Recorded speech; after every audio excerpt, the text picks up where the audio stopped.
Hi everyone, and welcome to a view from the inside, a gunsmith review. Now I'm excited because this is the very first video for a view for the inside, and for that I have chosen the Ruger SR22. The reason why is because that's basically been my workhorse for my concealed carry classes. So without any further ado, let's go ahead and start digging into it. So just for a quick overview, I'm going to show you what it comes with. It obviously comes with the firearm, and I'll explain the break later. It comes with magazines. Now this one came with 3, typically they come with 2, and also they come with the extended mag plates, the non-extended mag plates, pouch, lock, manual of course, and the grip, an extra grip. Now the grip that's on here now is the large one, and I found that everybody loves it, even small hands. Now this extra small one is more for probably a child. So instructors that know that they're going to teach kids, this would be the way to go. And also parents that are wanting to teach their kids, this will also be the way to go. But for all other uses, for everybody else, I find that the large is just fine, even for women that have small hands as well. Now, I am going to talk about accessories later. This is not the original barrel either, and I'll talk about that towards the very end of this video. Let's talk about the sights first. The front sight is plastic, and the rear body is plastic, but everything else is metal. It's adjustable, both elevation and windage, and the white dots are very nice and clear. The eye can really pick them up easy. I have no problems with them. Let's take a look inside. See this hunk of metal right here, and also on the other side?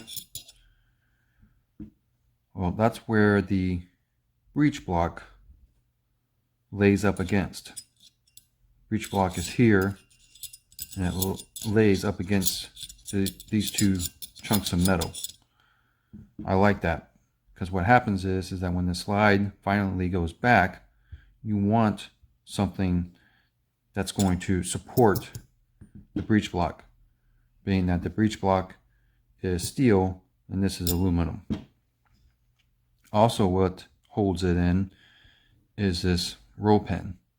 Now I kind of thought to myself, why would they do that? Why not use a solid steel pin? That would be more steel. But solid steel pins tend to work their way out of the holes, whereas roll pins do not. Okay, now the breech block.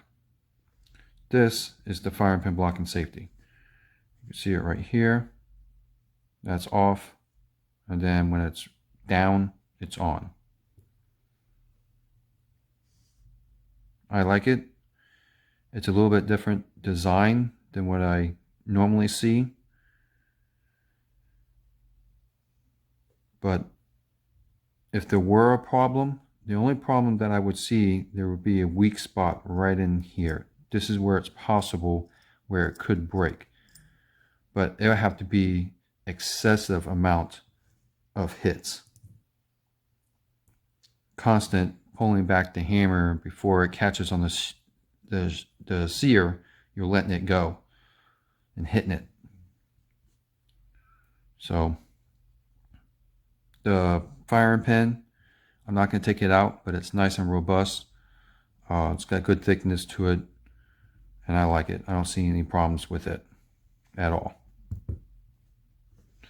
The extractor, I like it too, except for I would have put like a slight bevel right here at the very edge.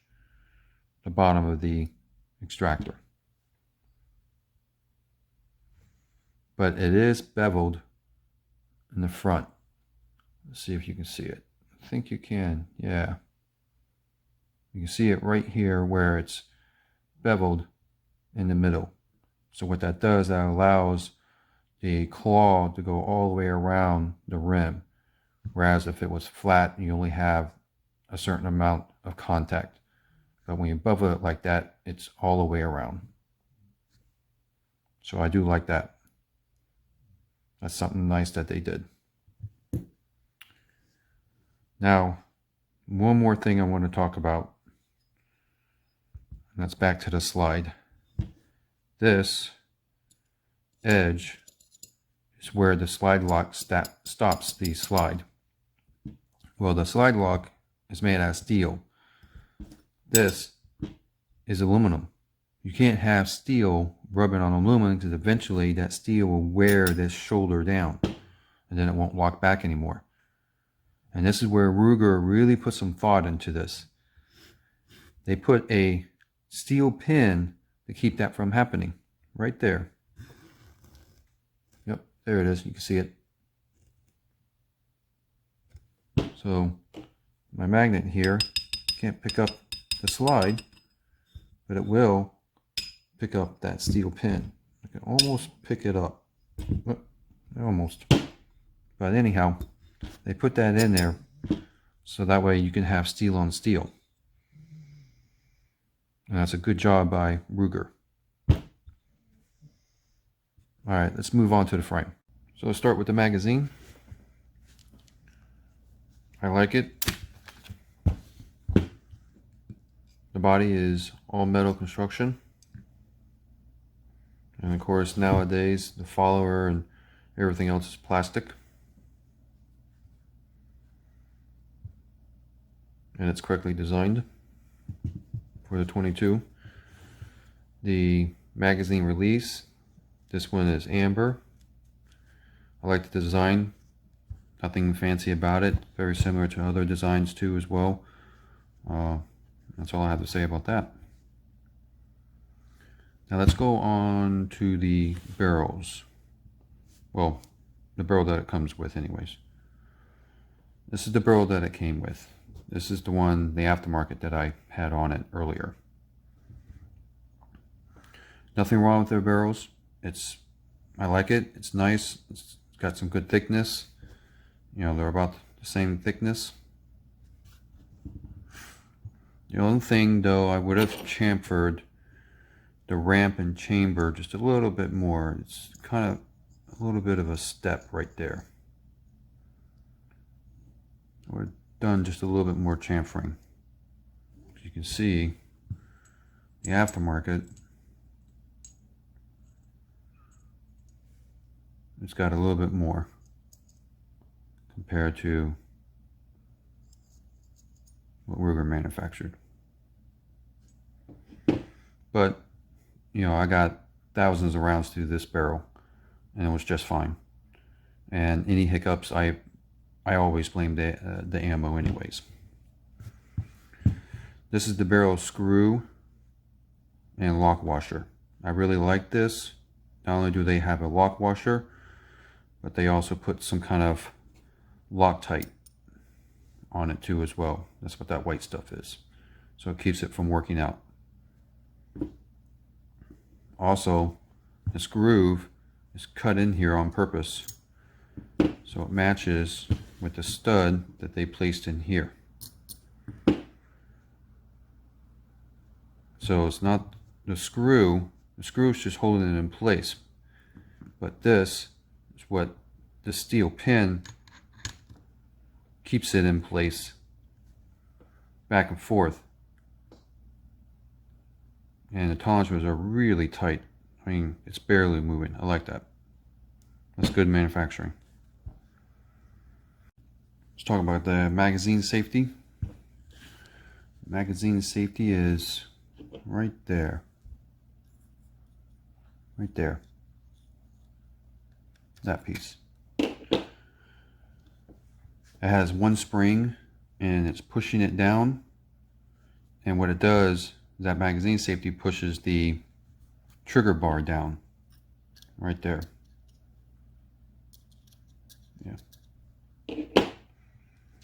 So what happens is that when you override that spring, you can see, you're looking right here, trigger bar go back up.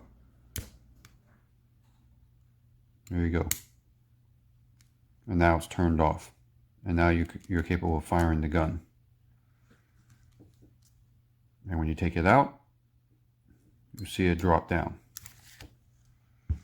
I'm not a fan of magazine safeties. It's just a personal preference. Some people like them, some people don't. There are pros and cons for it too as well.